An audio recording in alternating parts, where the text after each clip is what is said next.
Here's a question. Why do Japanese people get genuinely upset, sometimes truly heartbroken, when someone breaks the branch of a cherry tree? To a lot of people, it's just a flower, a branch, a nice photo. But to many Japanese people, watching it happen feels closer to watching someone hurt a living thing. Why? The answer runs deeper than manners or even law, and it begins with a secret about these trees that almost no one outside Japan knows.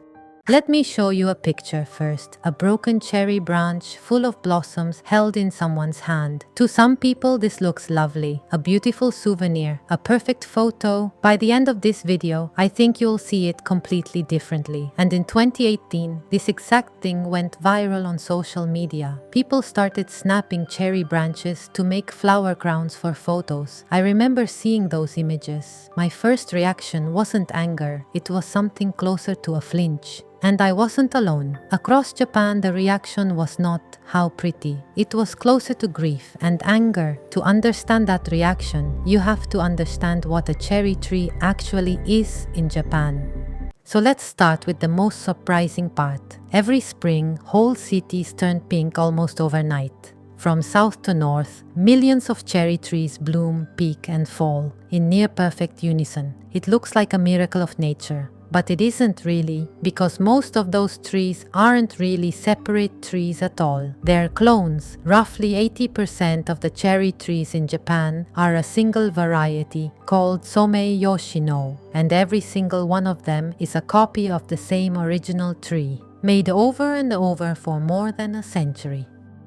Here's why that matters. The cherry tree has a trait called self-incompatibility. It can't make seeds from its own pollen. And because every Somei-Yoshino is genetically identical, they can't make seeds with each other either. So for over 100 years, humans have made every new tree by hand, grafting, cutting, copying, which leads to a strange, almost haunting fact.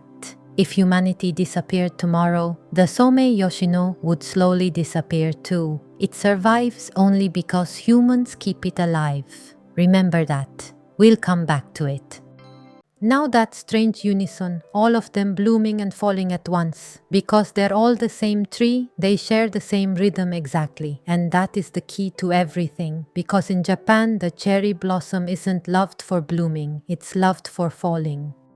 In most cultures, a flower is celebrated at its peak. In Japan, the most treasured moment is when the petals let go. There's a word for it, sakura-fubuki, a blizzard of cherry blossoms. The whole bloom lasts maybe 1 or 2 weeks, that's all. And in that short window, people rearrange their lives just to sit beneath the trees. This is Hanami flower viewing, and it exists precisely because the beauty doesn't last. This idea runs deep. Japan's old samurai code admired the cherry blossom for exactly this reason. It blooms at its most beautiful and then falls all at once without clinging on. It never shows you its decay. It leaves at its peak. In Japanese, there's a phrase for this: the beauty of how you fall. A flower that lasted forever would mean less than one that blooms for only a few days. That is the heart of Hanami. But here's what most people don't realize. The same thing that makes them bloom together, being identical clones, also makes them fragile, dangerously fragile. Because if they all share the same genes, they all share the same weaknesses. A disease that can kill one of them can kill all of them. There's a contagious fungal disease called witch's broom spreading through them with no genetic resistance to stop it. Across Japan, the famous Somei-Yoshino is now slowly being replaced with a hardier variety. The cherry tree the whole world pictures when it thinks of Japan is quietly dying out. And it's delicate in another way too.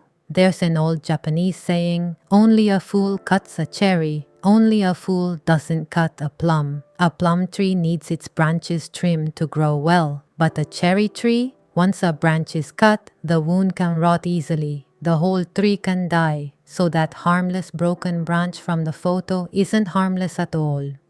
Now put it all together. A tree that can't reproduce on its own, that depends entirely on human hands, that blooms for only days, that dies if you wound it, that's slowly dying out even now.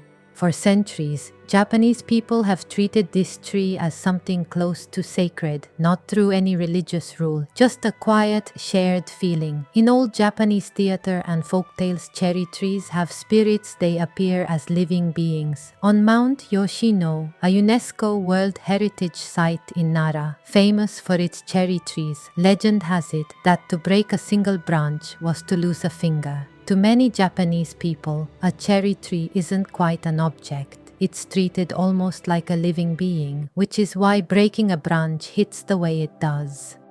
Remember those flower crowns in 2018? For many Japanese people, watching it felt the way you might feel watching someone kick an animal. And it's not only emotional. The law protects these trees too. Breaking a public cherry branch can be charged as property damage, taking it as theft, up to 3 years in prison, or a fine of up to 300,000 yen, roughly $2,000. Even shaking a tree hard enough to scatter the petals for that perfect video can cross the line.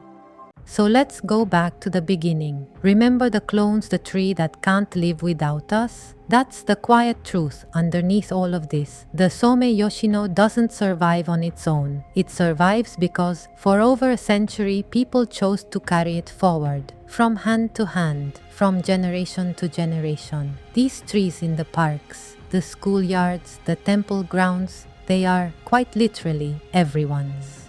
Now look at that picture one more time. The broken branch. Maybe, at the start, it looked like a souvenir. What does it look like now? If something has shifted even a little, then you've just touched something at the center of the Japanese heart.